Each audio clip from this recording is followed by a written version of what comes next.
YAHAWAH, YAHAWASHI. I want to give all honor and glory to YAHAWASHI. I want to give double honor to the apostles at Great Millstone who rule well. And I also want to say peace and blessings, salutations to the elect, man. All right, and today I just want to start off with a scripture in the book of Sirach in the 32nd chapter, all right? And I'm going to start at verse 17. It says, Sirach chapter 32, verse 17. A sinful man will not be reproved, but finding an excuse according to his will.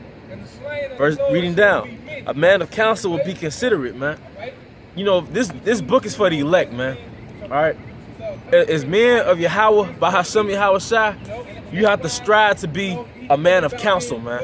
All right. Don't ever think because of the position you in or because of the capacity of information that you know that you are above being a man of counsel, man. The reason, the Most High gave us brothers for a reason, man. Brotherhoods for a reason. And whether that brother is under you or over you or your so-called equal, man, he could do or say something that benefits you, man. He could have an expertise in the area that you're not strong in or knowledgeable in, and you could go to him. All right, but never be a man that's not of counsel, man. All right. Verse 18 again. A man of counsel will be considerate, but a strange and proud man is not daunted with fear. Another word that I want to expound on is considerate, man. Always consider your actions before you do them, man. Always consider your actions before you do them. That's why the scripture says a prudent man looketh well to his going, because a prudent man, he considers the outcome of his action before he actually does it, man. All right. Then it went on to say, but a strange and proud man is not daunted with fear.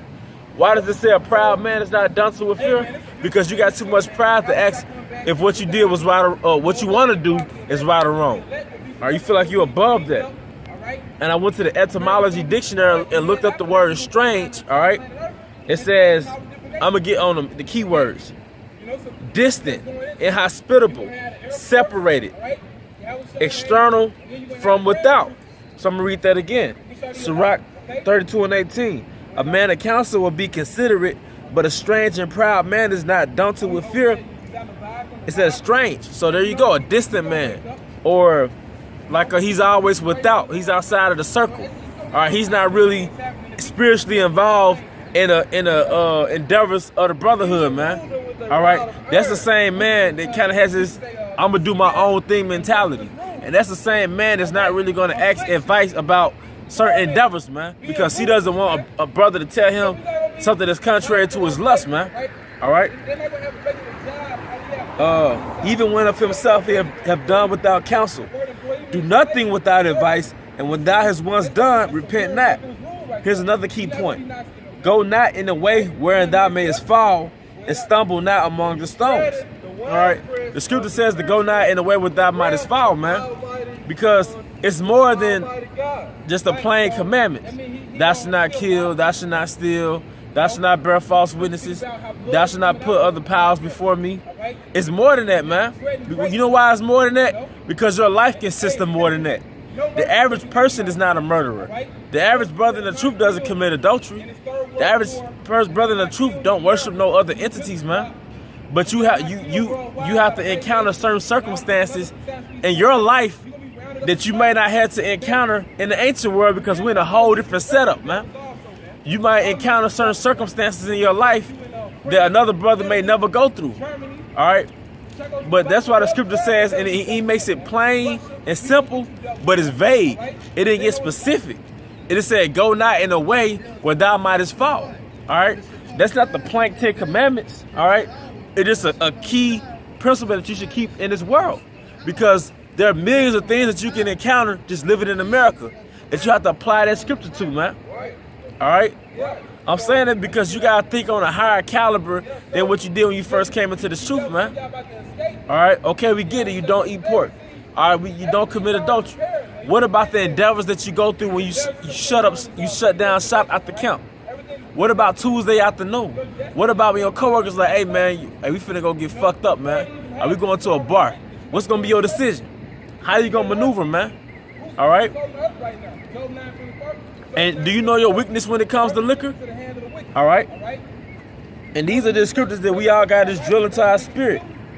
And this last scripture is Sirach 18 and 30.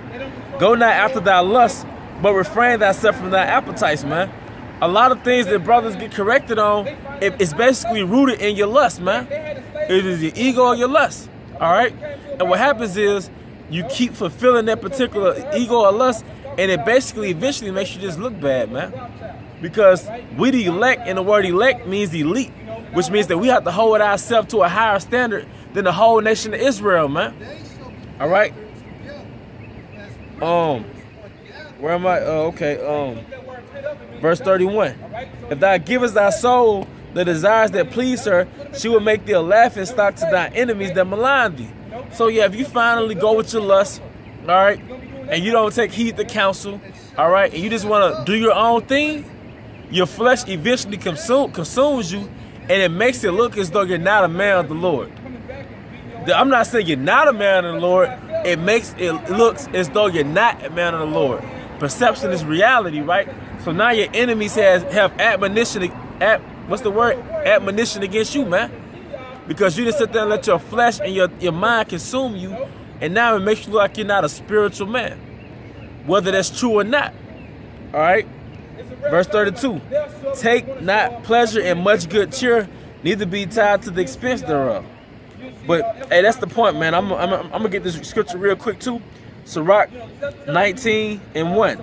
A laboring man that is given to drunkenness shall not be rich, and he that contemneth small things shall fall by little and little. What does it mean, contemn small things? Despise.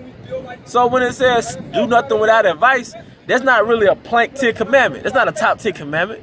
All right, but that's a small thing. If you start to despise, you'll start to slip from the truth a little bit, man.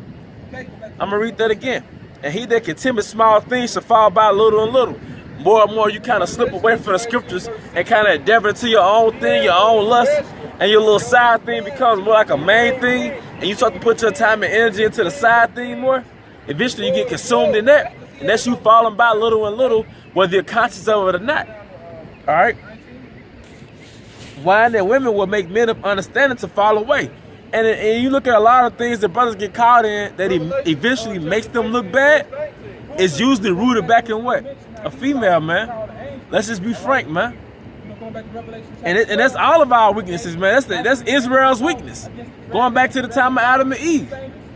And he that cleaveth to harlots will become impotent, man. All right, but look, I'm not gonna prolong it. Hope you brothers are edified. If you have any, closing comments, bro, you had any closing comments? And with that, I hope you brothers are edified. And we at the end, we gotta stay focused to the next lesson. Shalawam.